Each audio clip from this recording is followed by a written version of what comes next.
Welcome to My Turn Podcast, a gaming podcast hosted by extra competitive siblings. And today we are joined once again by our honorary sibling, Tim. Hiya, mate. Hello. Hi, Tim. My name's Jem. I will be hosting this episode of the podcast with my real-life sibling, Erin. Hi, I'm a real life sibling. I mean, to be fair, Tim pretty much is as well.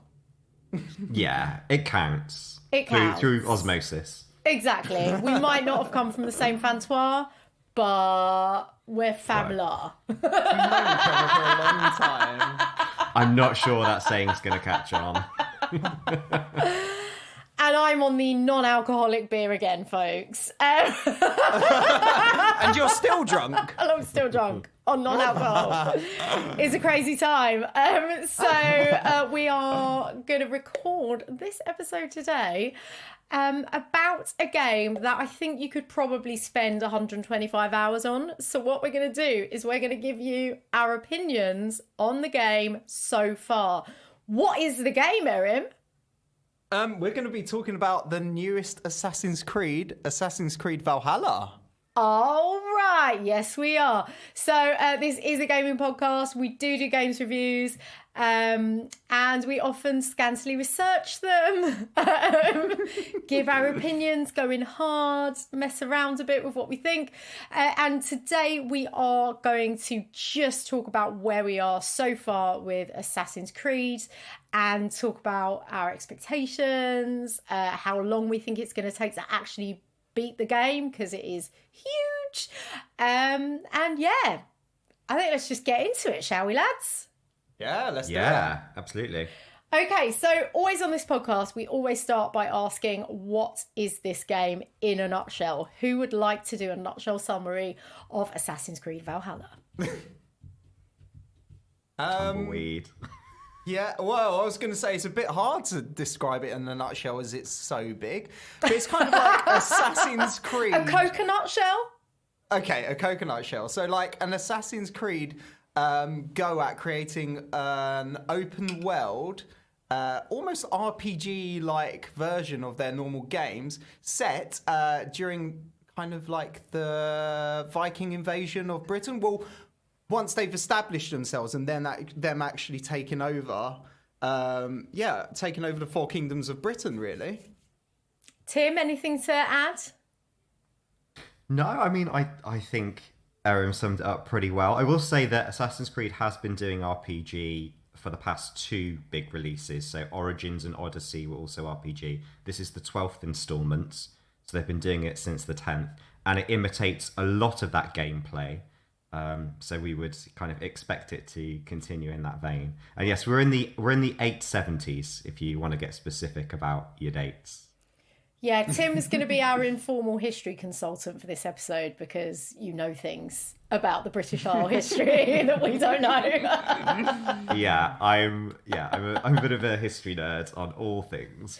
Yeah. But, my knowledge of this period is I've watched Vikings. That's it.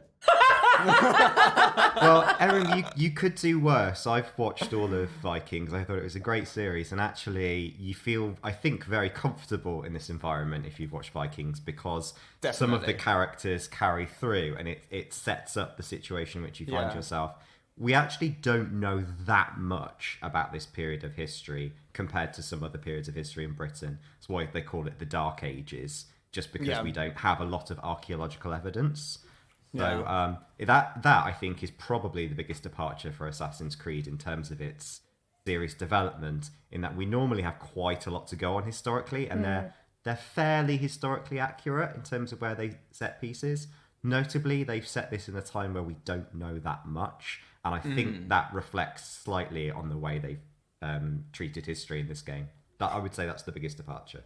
Yeah, and that's interesting because I don't know anything about the Viking history of the British Isles, and I haven't seen Vikings. So all I know about Vikings is they went to places, took things over, and went and enjoyed drinking and pillaging a bit. So for me, my expectation of playing a Viking game was I'm just going to go and beat people up. Do a bit of sailing. Because that's all that Vikings do?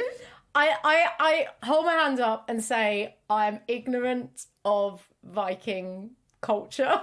For once, I'm slightly more informed than you. Yeah. This is good.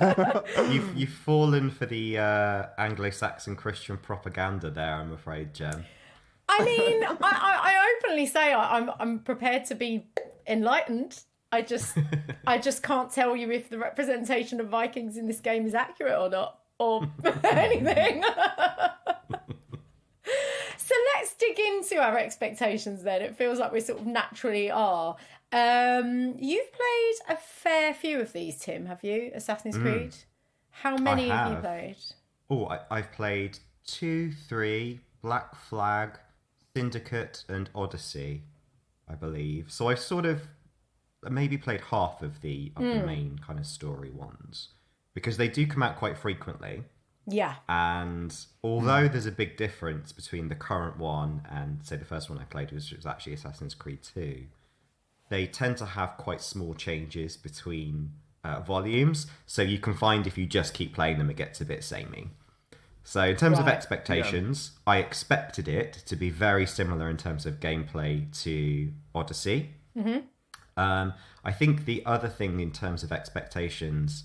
I suppose with Vikings, there's going to be some element of raiding.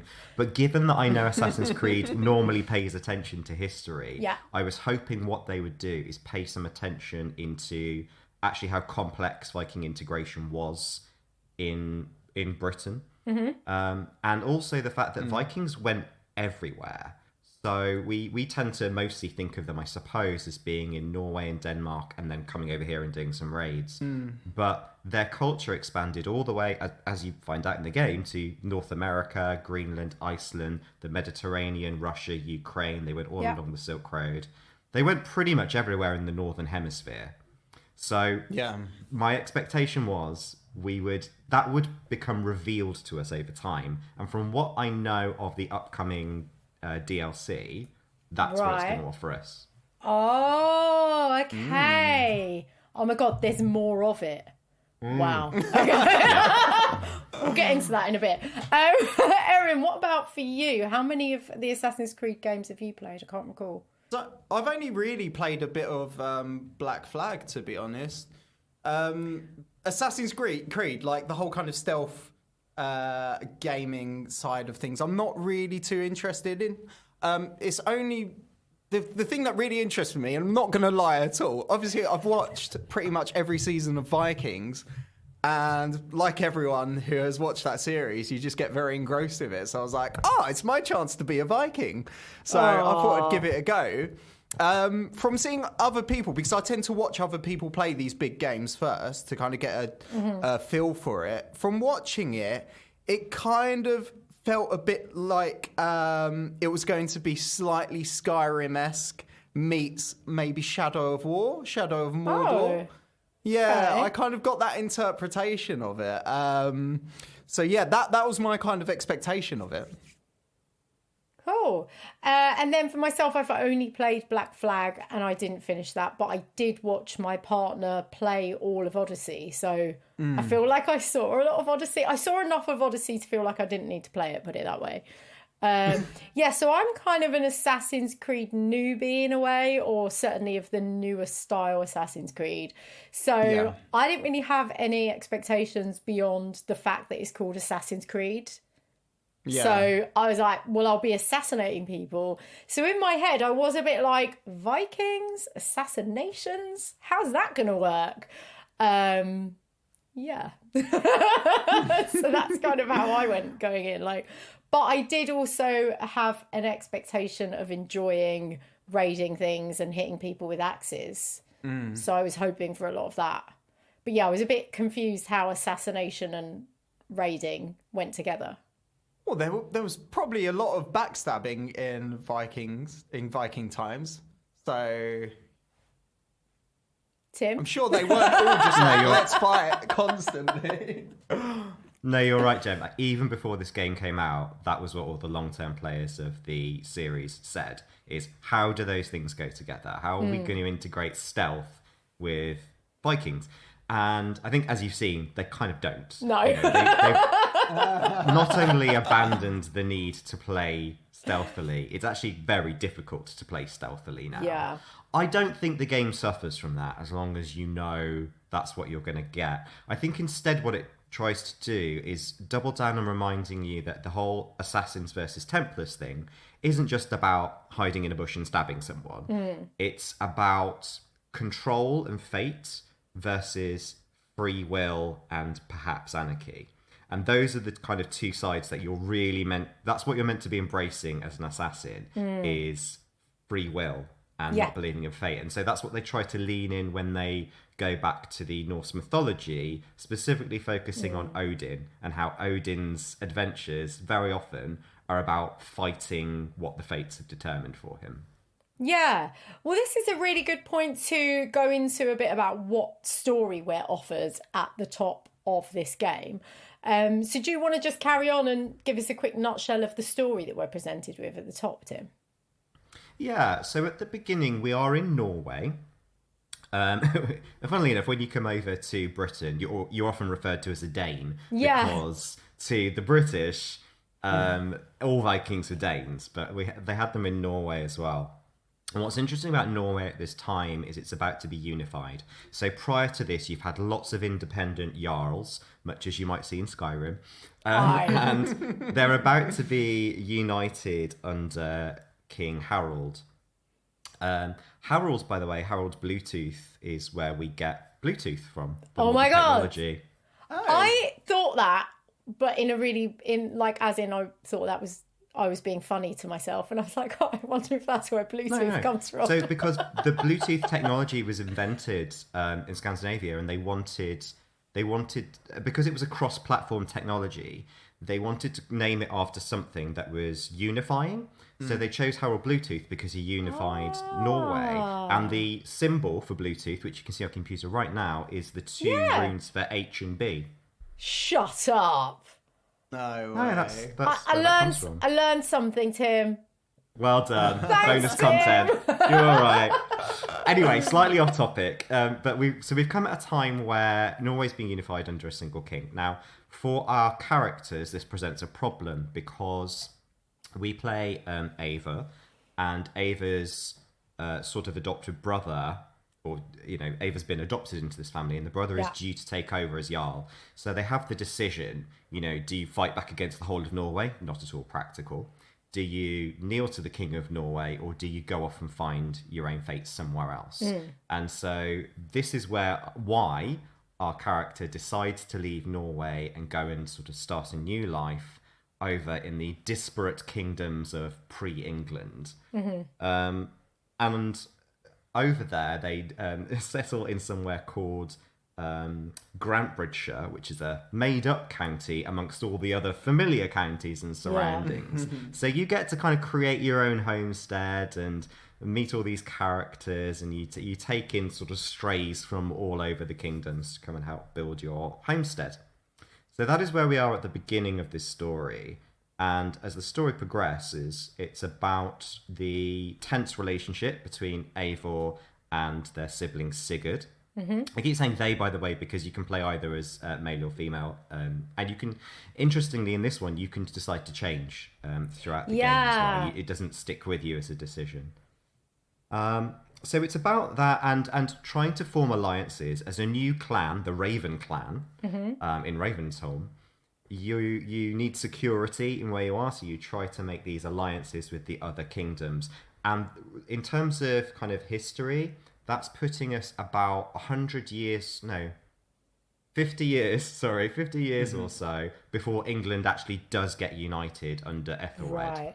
So what we're seeing are the machinations of something that does come into play a few decades later, where the Anglo-Saxons decide to merge all the kingdoms into England. There is another storyline that goes alongside this, which is the visions you can have. Are they dreams? Are they real? What's going on? Where you actually end up in Valhalla, and you play as Odin, or Havi as he's known in this, which might be confusing to some people. Odin had lots of names. Havi just means the High One in Old Norse. And you play through what I recognised as some of the recorded mythology, of Norse legend, specifically about the building of a wall to protect Valhalla and the Vanir and the Aesir gods from the frost giants. Yeah, I was going to say. And the tricks that are going on among that with Loki and Odin and Thor and the rest of it. And you get to play out some of that story. And I'm yet to see how that continues. Yeah, it's all very... If you don't know the Norse mythology, when you get to that bit, you're like, oh, right, so Game of Thrones took a lot from this. It's kind of... well, a lot of things have taken a lot from it. It's, it's fun. Yeah. And there's also a sort of third storyline, which you get introduced to, which is kind of the conspiracy storyline, which I believe is the main assassination thread. That's my Do you sort mean of the sort of modern day story? The main, there's a main mission to sort of uncover a sort of conspiracy. There's like a allegiance. I forget what they're called. Oh, do you mean that like the Templars? Yeah. Oh yeah. So there are other multiple storylines. Yeah. A lot of storylines going on. So Yeah. there's the classic Assassins versus Templar storyline going on, which is where, you know, there are a small number of assassins who are basically there. Their mission is essentially to unseat the Templars. The Templars are always this cabal of people who seek power in order to control other people. This is the fundamental difference between the assassins and the Templars. Templars believe that people need to be controlled. Assassins believe that people will find a way. Yeah. But there's also a modern storyline as well. Yeah. Because, of course, Assassin's Creed is all in a I know. simulation. I'm so glad that I'm just not paying attention to the storyline in this game. Yeah, but you sort of have to, the further along you get. No. This is why it's actually really difficult to jump into a series like Assassin's Creed later on, because there's so much mythology, so much backstory. But yeah, everything in Assassin's Creed takes place like in the Matrix. It's within a simulation, because there's always this running modern storyline of people who are descended from the bloodline of the assassins and can access their memories, which is what you're playing out. And at this point in the modern storyline, we have sort of overcome one apocalypse to possibly be faced with another. Following the events of Assassin's Creed Odyssey. Why always got to be an apocalypse, Tim? Why? Exactly. I blame the Mayans. The Earth's gravitational field has gone out of whack, and they're trying to figure out what it means and what's going to happen. So we're digging into the past because our character's body has been uncovered in North America. They found a Viking burial in North America, and they're trying to figure out why that happened. Yeah. So I hope that anyone listening to this who hasn't played Assassin's Creed before could follow that. It's a lot. And maybe you can speak to this a little bit, Tim, but I feel like it's even more than normal from what I saw of Odyssey. This feels like another layer. Yes. It's even more dense in created story. Perhaps that's partly because they didn't have as much reliable kind of historical stories that they could bring to life, potentially. But I also feel like this is a bridging story in terms of the Assassins and Templars in the modern version. It feels like they're taking it in a slightly more urgent direction than they have previously, and I sense some kind of crescendo coming to the series. So I think it's just getting a little bit more complex everywhere. But it is, I would say, any person who was new to this series wouldn't have a Scooby what is going on. Yeah, so Erin, I'm going to throw over to you. It, really? Yeah, but I'm going to throw over to you, Erin, because you're someone who appreciates a good story but doesn't care as much as me. So I'll come in last on this. So how do you feel at at the start? How many hours do you think you've put in so far? Oh God, nowhere near as much as Tim. Probably about 20, 30 maybe at most. That is a good chunk. That's a good chunk. I mean, most of it has been me running around killing stuff because, you know, that's the kind of gamer that I am. So in regards to story, a bit like you said, I really have to be engaged in the story to actually bother with it. So as soon as I started, it started getting a bit complicated. And the other thing I thought was quite dreadful was the voice acting in it. And I just couldn't deal with it. I really didn't enjoy it. Not so much the main character, but some of the subsidiary characters I didn't really enjoy. And I quickly was just like, skip. So the story for me, obviously there's the whole kind of, the historic Vikings coming to England and that loose story I understand of you creating relationships with the environment around you and other different groups of people to bring make your clan stronger by building alliances. But like the things like the modern day storyline, I'm not interested in a modern day storyline. I want to be a Viking. I don't like that. Is it the Animus where you kind of like cut back into modern life and then you'll get back as a Viking? It doesn't really. Yeah, I don't know. I'm enjoying it more from a pure gaming side of things. I'm not engrossed by the story at all. And I think, Tim has pretty much illustrated that there's too much to really follow without, investing a significant amount of time. Maybe this game is the perfect game for someone during this lockdown that doesn't have too many things going on, because you can really invest in it in detail and take your time with it. But for someone like me, where I'm still working at the minute, it's not really practical for me to sit and actually follow every single detail of story. So yeah, my grasp of the story is very basic. I know what I'm doing, but character development and things like that, I'm not really too interested in, to be honest. Yeah, I mean, my question was going to be, do you care? Not overly. I'm not too fussed. Obviously, I'd like to see how everything plays out and how these alliances, what's going to happen at the end of it. The rivalry between yourself and your brother, what's going to happen there. The main gist of the storyline is kind of keeping me a bit interested, but the gameplay is more what I'm enjoying of this. Yeah, okay, we'll get into a bit more detail on the gameplay in a sec. So for me, in terms of the story, I love a good story in a game. I feel like that is as important to me as the mechanics of anything you're doing in a game, or the puzzles or the world building or anything like that. And for me, I was really invested at the start because of this lovely sort of setup, this, as Tim touched on, this sort of where it was in Norway. I was like really into it, and I was like, oh, this is going to be beautiful. I'm going to get all this history, I'm going to get all this stuff about the culture in Northern Europe. And I hadn't read anything about the game, so I didn't even know it went into England. So when it went there, I was like, oh, that's weird. Okay, I know this could be fun. But yeah, I think it got one story too many for me when it went to Valhalla. And actually, Valhalla is its own game. So I don't quite understand why there's another 20-hour game inside a 100-hour game. So I'm a bit worried about playing it, because I'm like, how much of my life do I actually want to give to this when I don't really care for the story? What I will say though, just to pick up on your point about voice acting, I know what you mean, but I don't really think it's the actor's fault. I just want to defend the voice actors a little bit here, because I feel like the script is awful for some characters, not for all. Well, But however, I'm playing as female Eivor, and I think her voice acting is amazing, actually amazing. Yeah.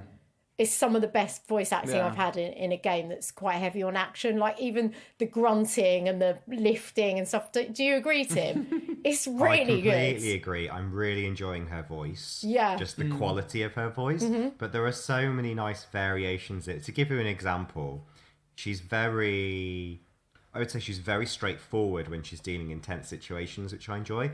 And then when you go to your homestead and you've adopted this wolf into your clan, you run past and she's like, oh, look at you, Chewie. And it's just such a nice contrast in character. Yeah, and also when she gets frisky. There's this isn't really a spoiler, because I remember it happening in Odyssey and other ones as well. There's a bit you can get sexy time with some of the other characters, and Who have you got sexy with? Come on, fess up. everyone. Anytime there's an option, I do it. Slag. Yeah, because it's fun. Because it makes the story more interesting for me. Because I'm bored. I'm like, oh, dialogue tree, pointless dialogue tree. Oh, sex, great. Let's do that. Well, at least you're playing it like a true Viking then. Well, actually, I mean, this is true. Like the Vikings were not big on monogamy. However, I did choose not to sleep with my adopted brother's wife. Oh no, I just botched her today. To bite me. Yeah. Of course you did. It's pretty lovely. And I literally just boshed someone else like in the mission before that. So I was like, I'm on a roll, man. Jeez. I did bosh Ivor the Boneless only because I wanted to test what approach they were taking to his name. Because which one was Ivor that? Ragnarsson. Which one was that? Was that after the wedding party? Was that guy? Ivor is one of the sons of Ragnar. Oh, I can't remember. When you go to Leicestershire. Yeah, I think I boshed him. He's as well. the sort of angry, always wants to kill someone. Yeah, I boshed him. So Ivor Ragnarsson is known as Ivor the Boneless, and there's a lot of contention as to why his name was Boneless. Some say it was because he fought like he was, multi-limbed and like the wind. Other people say it's because he maybe, had polio or a bone-wasting disease or something. And other people say it's because he couldn't get it up. Oh. So I was like, well, I need to test this out. But it's not that graphic, so you don't, No. it just does a cutscene. It's not, I thought it'd be a bit better than that. I'm also just slight segue playing Cyberpunk. You get a bit more in that.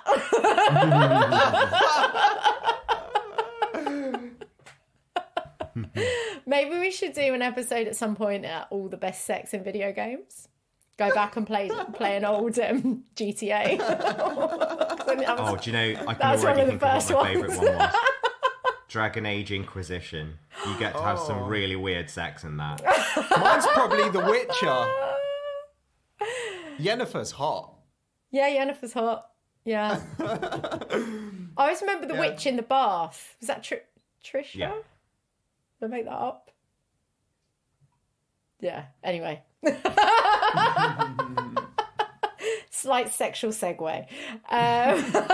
Where were we? Yes, we were just talking about story and character. So let's get into the actual gameplay style. So we've obviously discussed that there isn't really the option to do a great deal of stealthing. Weirdly though, there's still a lot of option to upgrade your stealth on the skills tree. Even though I tried to play stealthy initially because I just really enjoy it. And there are so many times when you've killed a whole town pretty much, got to a massive loot chest, and you can't open it unless you call a raid to get someone to help you. And that wound me up. I was getting so annoyed. I was like really proud of myself for doing a whole thing stealthily, like knocking out a whole settlement. And then you've got to call a raid, and then a bunch of other baddies turn up because you've called a raid.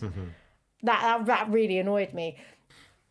You can use your stealth in castles, I found. That's when you can go around and pick people up. Nothing by the river, as you say, because if it's by a river, it's a raid.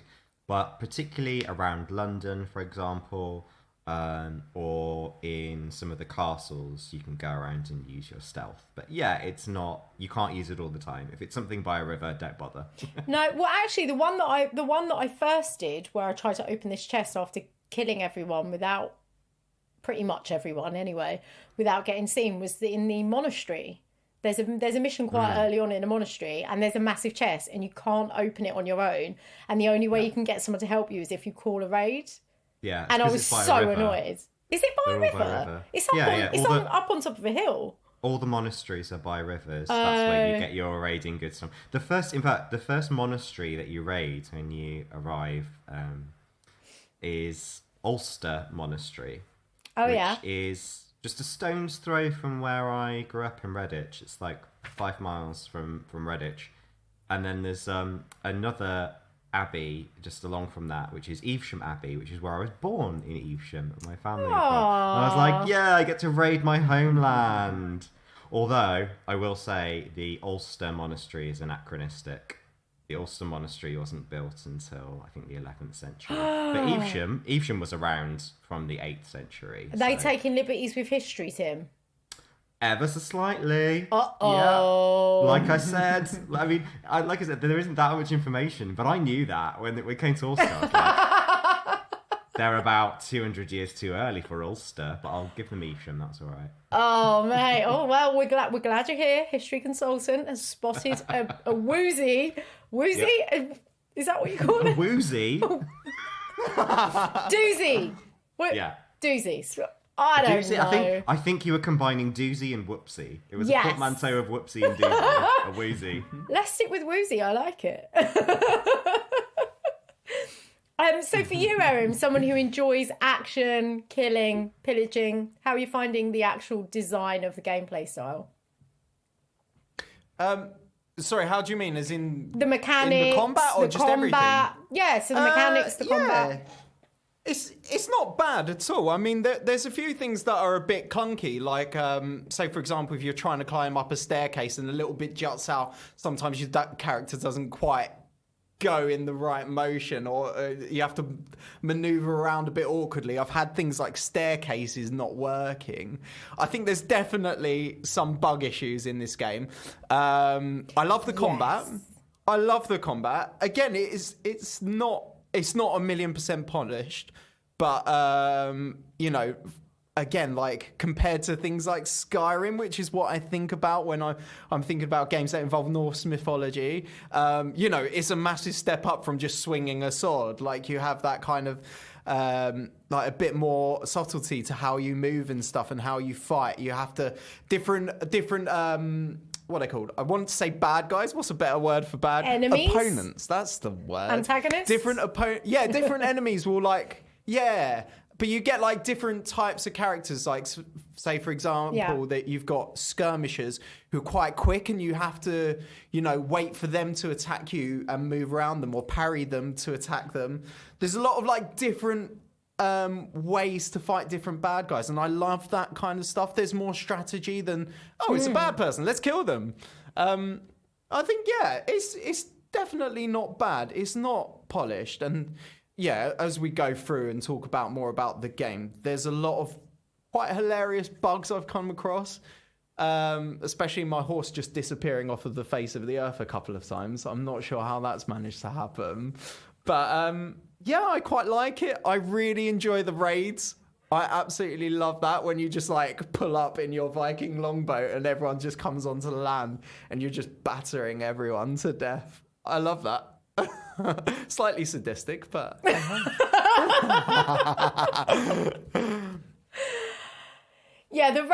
raids are fun. I just found that I don't know if you guys found this, but certainly at the start of the game, you needed to do lots of raids in order to build up stuff in your hometown, but there wasn't enough raiding sites available that you could actually do. Because I rocked up to a couple of places and I was like, I'm just going to get murdered in 2 seconds. The levels around here are way too high. So you just sort of like ran out of places quite quickly until more stuff unlocked, which I found a bit frustrating. Yeah. I think they've really tried in this version more than any other to discourage grinding. Right, okay. So in Odyssey, for example, there were a lot of points in the story where your level, it told you like your level is too low to continue with this story, go and do some other stuff.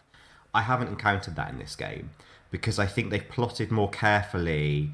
Like they've sort of intentionally slowed you down to go along with the story. So you have this, I think, quite unique mix of leveling up your XP for certain kind of skills and abilities, but other abilities are only available through exploration, and that includes things like upgrading your homestead. So I think what they've done is they've set it up in a way whereby they're trying to encourage everyone in a way to go at the same pace through the story rather than grinding up in one area and kind of going for those completionists who want to do one thing first and then another thing. They're like, you have to sort of do everything at once, which I think is an interesting approach. As now I've heard you say it like that, I didn't really think of it that way. I just kind of thought that they just wanted to add another 25 hours of gameplay that you just had to get through. Maybe both. But yeah, so there are things that I find frustrating, like I really need some linen, and there appears to only be 2 pieces of linen in the whole game, and I just want to upgrade my ration pack. And the linen will just appear wherever. So you can't even look that up online. You've just got to wait to find some linen. And I'm like, but I just want to upgrade my bag. It's just like, I feel like that is needlessly frustrating because you seem to be able to get everything else by just raiding stuff. As someone who has recently entered Shropshire, there is fabric aplenty. Once you get into a certain, like, it's above, I think, level 160 or something. Right, okay. In terms of the area you explore, it does come to you, but they've done that on purpose. They've slowed you down from thinking, Bastards. I need to make it easier on myself by having loads of rations or having loads of arrows, for example, because instead they want you to concentrate on another area. So it's very controlled approach to open world leveling that I haven't really seen before.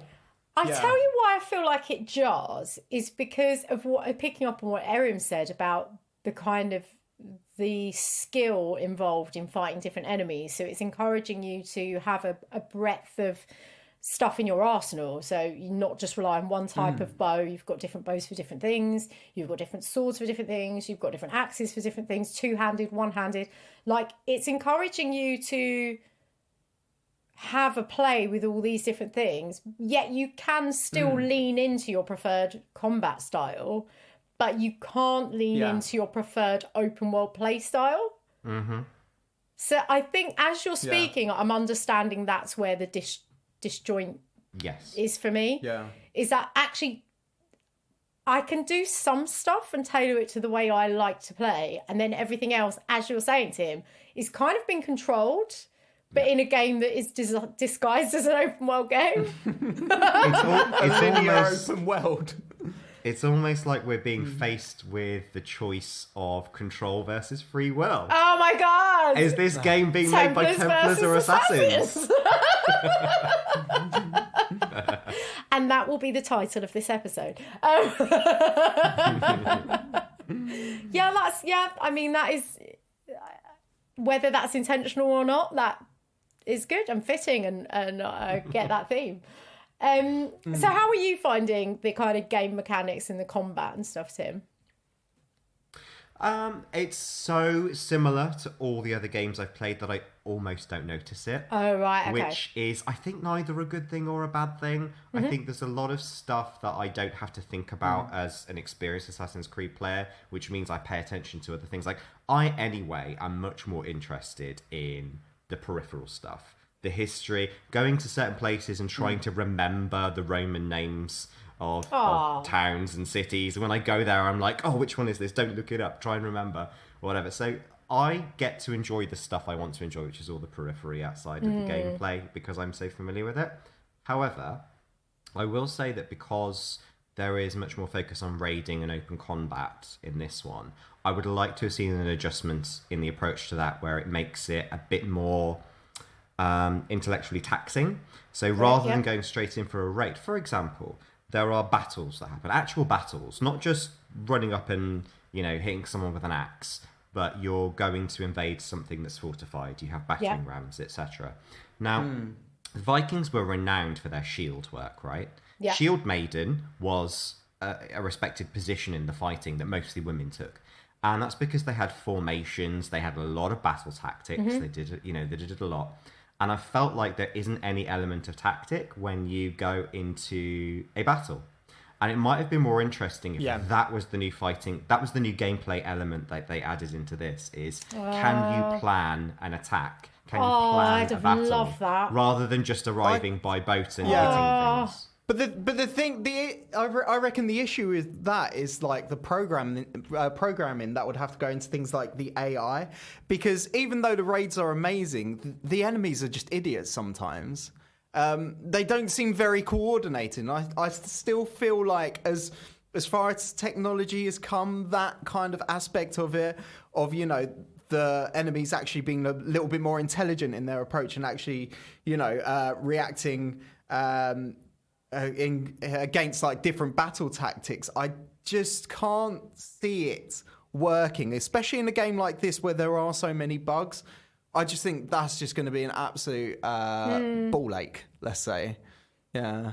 I mean, I can't think of a single game. I can't think of a single game that has done that off the top of my head. Maybe there is some, but I've not come across any that have executed that kind of thing well. It's a bit like Shadow of War has a similar kind of thing to the raids in this, where you take over, you know, big settlements. But even then, it still feels like enemies run at you, you kill enemy. There's nothing really too surprising or technical about these raids or battles. Right, yeah, because you play a lot of these kinds of strategy games, I guess, because you play all the Total War games. Yeah. So you're talking about a game that truly is a kind of blow for blow, but not a turn-based game. Yeah. I mean, the thing with Total War, the way it's controlled, because you control masses of units, so one click will control 120 people, whereas this is lots of different individuals will have to like be able to react in their own right. So I don't feel like we've quite got to that stage where that amount of detail can go into each individual character, and that's why you find like with these battles, there's just people running at you. There's not that detail yet. They just run at you and hit you, and you kill them, and then you go to the next person. But just to also then go back to what Tim's suggesting, which, oh my God, would be amazing if you had an element of strategy with battle planning. One of the things, I'm going to talk about this a lot. In fact, I'm just going to say it now. This game, to me, is just become Far Cry, but not as good. And I'll explain why. So some of the earlier Far Cry games, I mean, I really loved Far Cry 4 and Far Cry Primal. I really loved.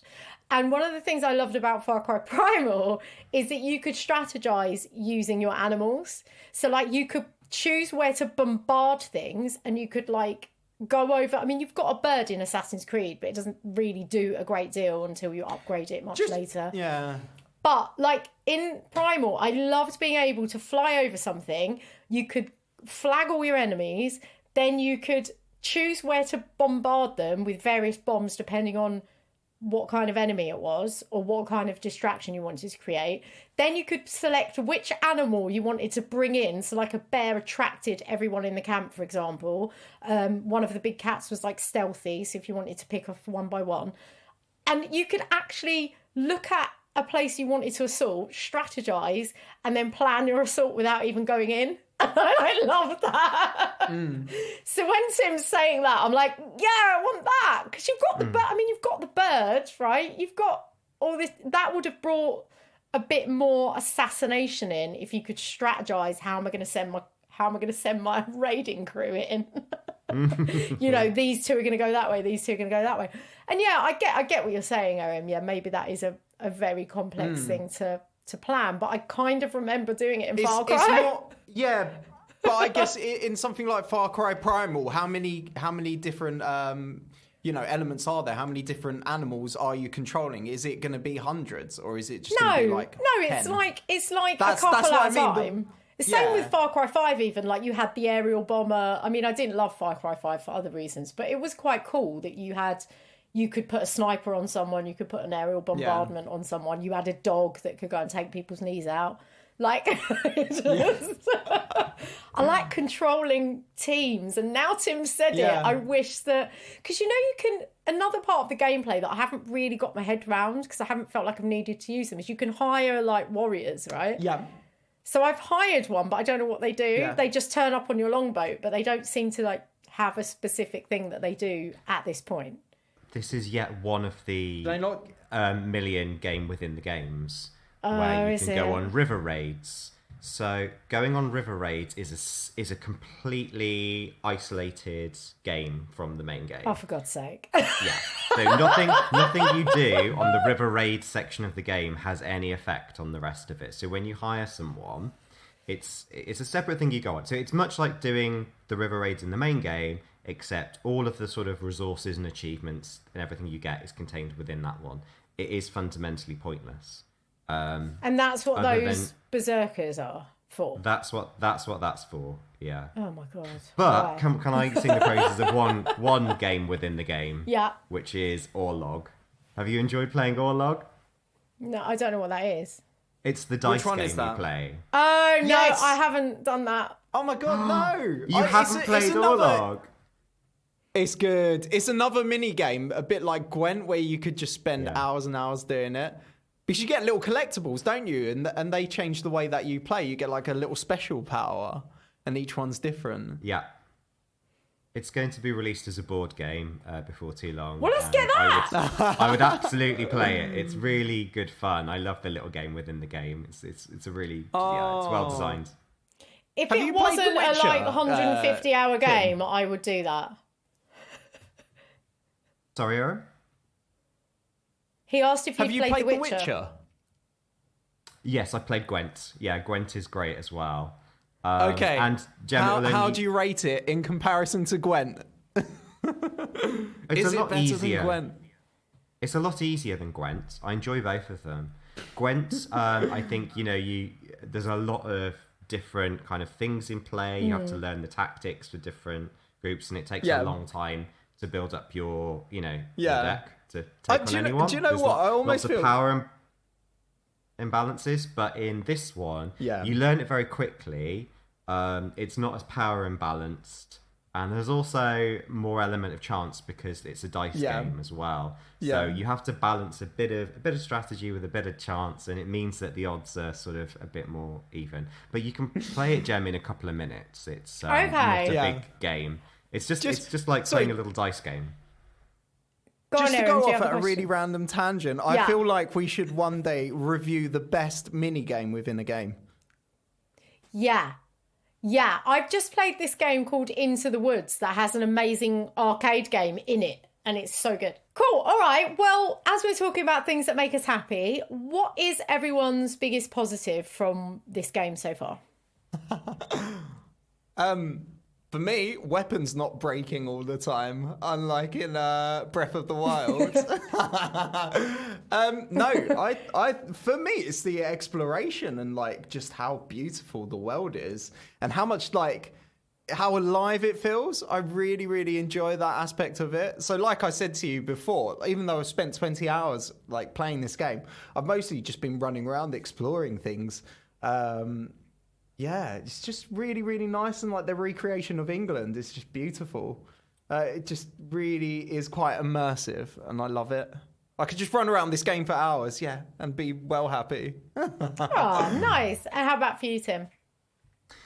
For me, in terms of the typical gameplay evolution, I would say the best thing is that there's much less admin going on in this game than a lot of other ones I've played that are similar. Admin. Which is a nice change.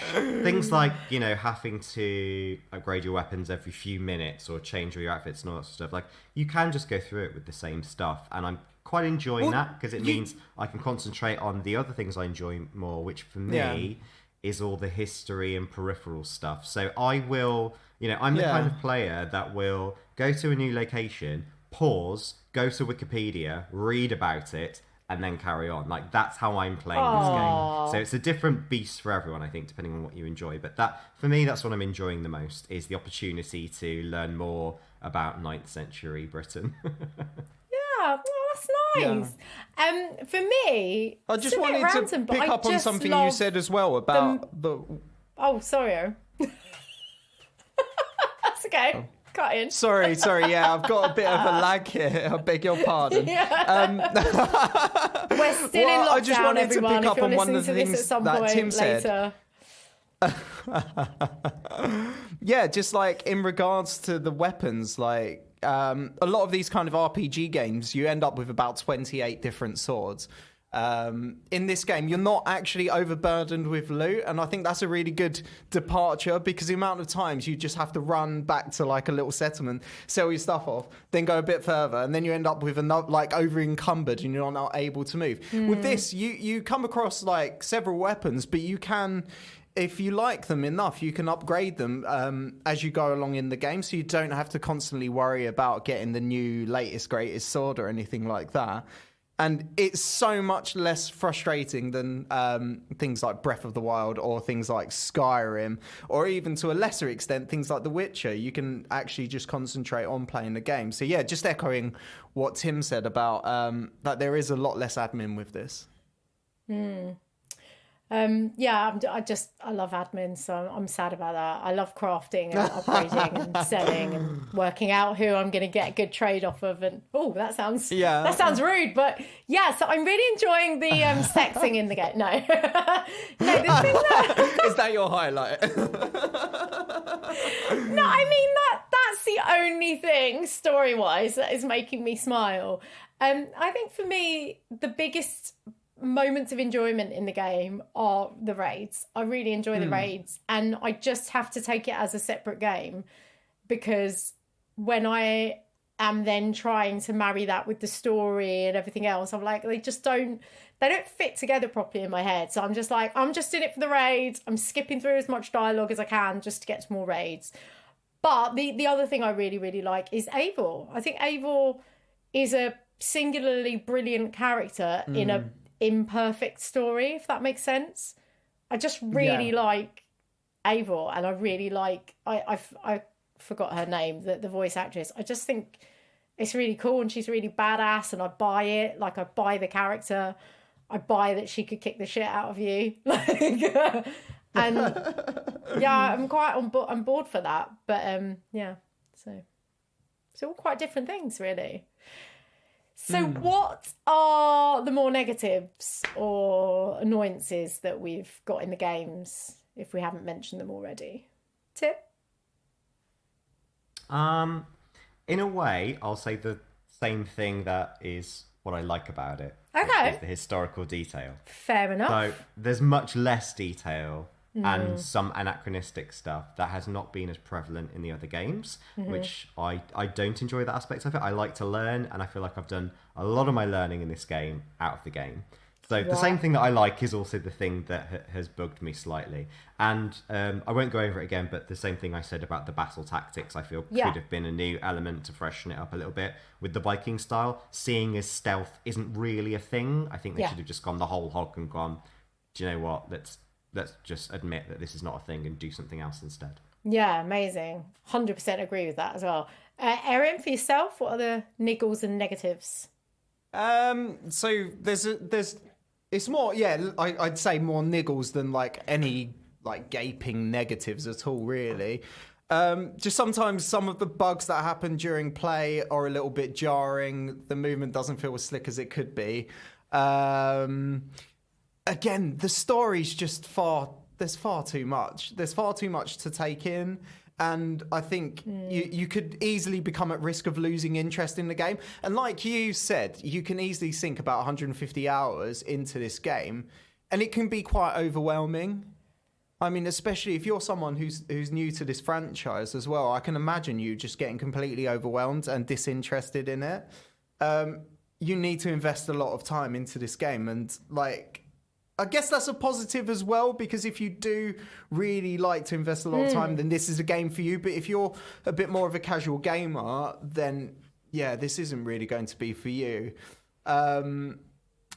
Just the main thing is the story. I've lost a lot of interest in the smaller parts of the smaller nuances of the story.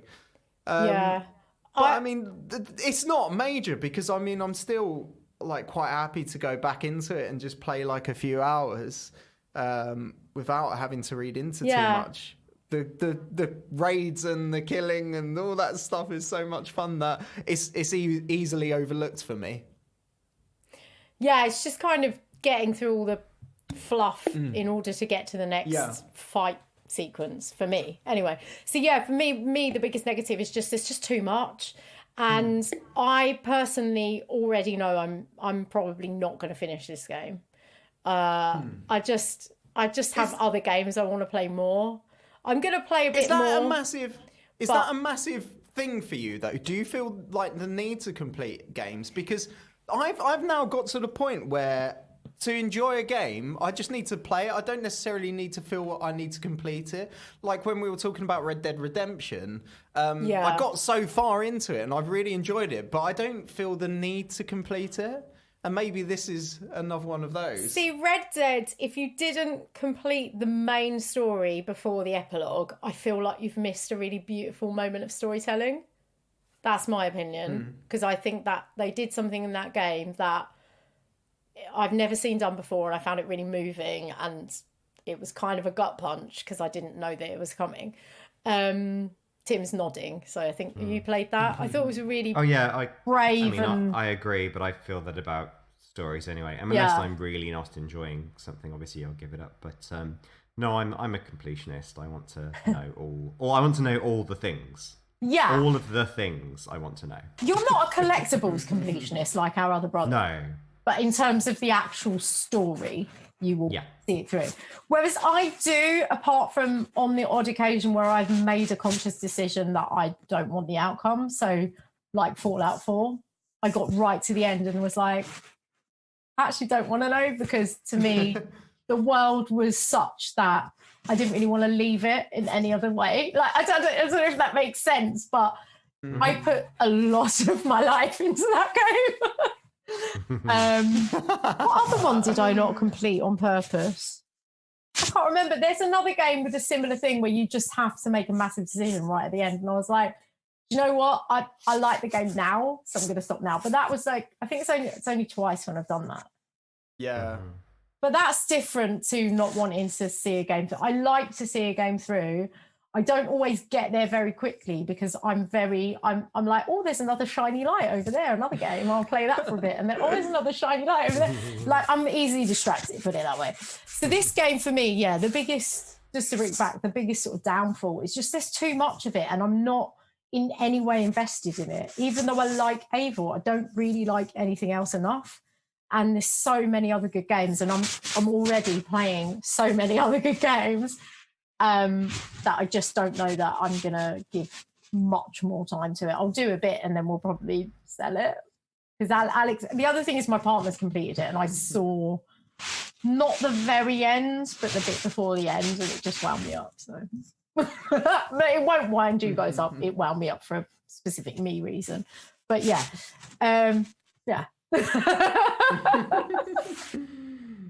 Just to round things up for anyone listening along with us, and thanks for tuning in, because we don't normally do an episode like this. We normally have one game each, or we're interviewing someone. But this is such a massive game that we felt like it deserved to kind of review in two parts, if you will. So I'm sure if Erin and I don't complete it, Tim will. You can be in charge of part 2, Tim. I absolutely will. Sure. So for anyone who's curious about the game, hasn't got round to playing it yet, who would you sort of recommend this to? And are there any tidbits of info that you give people going in? So whoever wants to start, go for it. I mean, I will say I will absolutely recommend it to people who've played Assassin's Creed, like who have played the series and understand what's going on. I don't think I could recommend it at all to people who haven't played Assassin's Creed, because I think this one is perhaps the most impenetrable of the entire series. If you are really tempted to play this because you like Vikings, I would say please just pick up one of the previous games. Maybe even something like as classic as Assassin's Creed 2. It won't take you too long. You'll understand the point of the Assassins versus Templars thing. And Assassin's Creed 2 is a much-loved kind of installment of the franchise, so you can't go wrong with that. That's been my recommendation. Okay, and for yourself, Erin? If you're someone who enjoys Skyrim and likes the whole Norse aspect of it, but wants a little bit more out of the combat, then I think this is for you. If you're someone who likes the series Vikings, I think this is a game for you. If you're anyone who's really into I guess RPG style games where you get to run around the countryside and kill lots of people, this is for you. If you're a casual gamer, don't bother because it's not for you. Anyone who's into your RPGs and big open worlds, I would say people who are into puzzles and that kind of genre of gaming, it's not the easiest one to get into, so probably avoid. And for you? I'm going to massively disagree with you, Ariam. If you're into RPGs, don't bother unless, like Tim says, you're rehearsed in the in the Assassin's Creed format, because I don't feel like it plays like an RPG. That's what I mean. It feels like a half RPG. I wish that they pushed it further in that direction, so it felt more customizable to the way you want to play games. If that's what they wanted to go for. I would probably agree with Tim. I think if you like probably Odyssey, or what was the one in Egypt? What was that one called? Origins.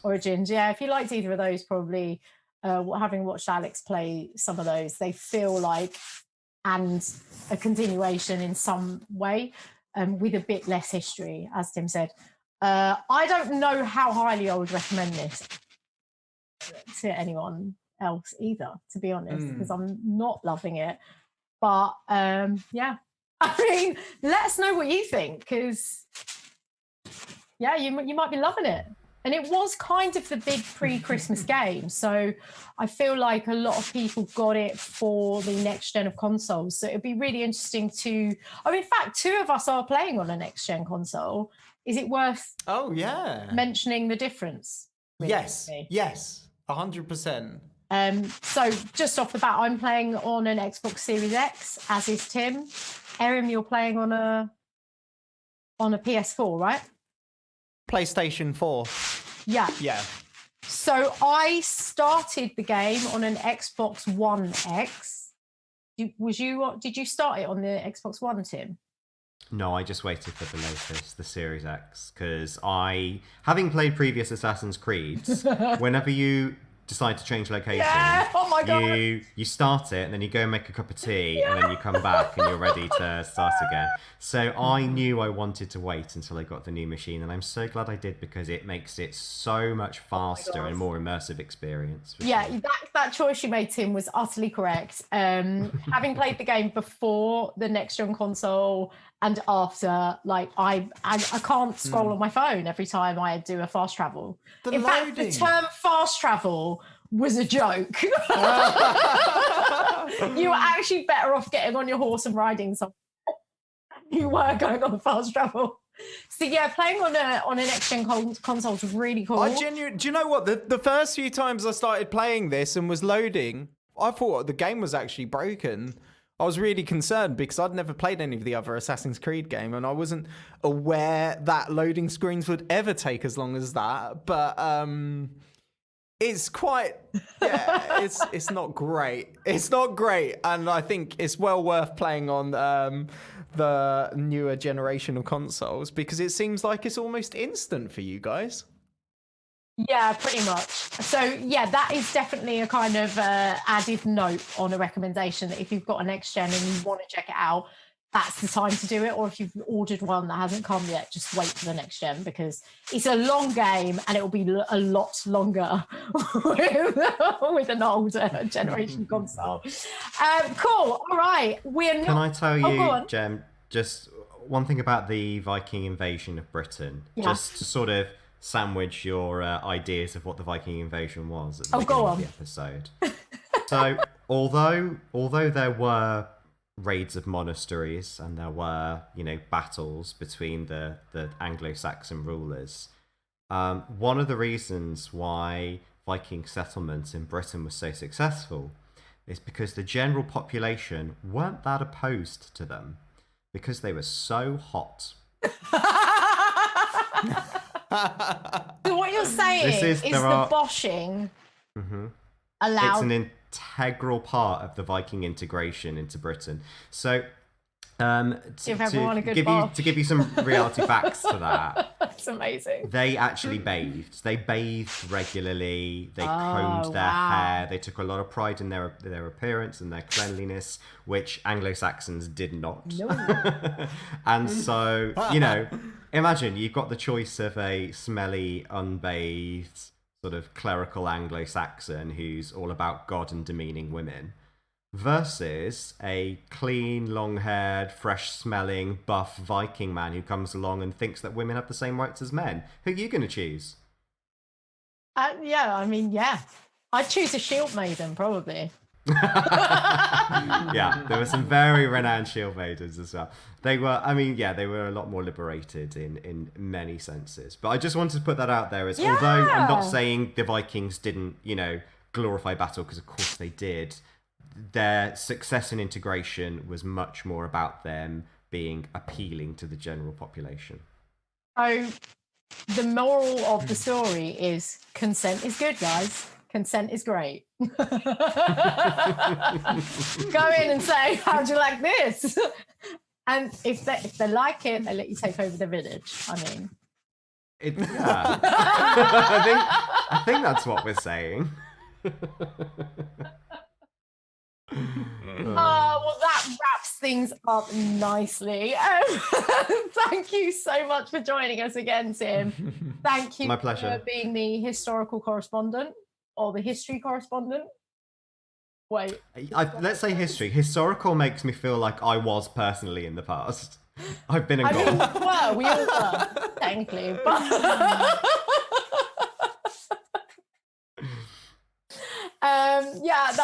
that was a really, really fun episode. Thanks to you as well, Erin. You were delayed here and there, so half the time I tried my best to keep up with you guys.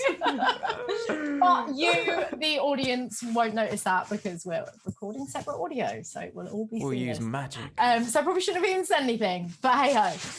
Thank you so much for tuning into this episode of My Turn Podcast. If you like what you hear, or if you've got any suggestions for us, please get in touch. We are on all the socials. Find us on Twitter and on Insta, or Tim isn't really on socials, but Erin. No, leave me alone. Erin and I are on everything else. So just find us at My Turn Pod. And give us a like, give us a share, subscribe as well. It really, really helps.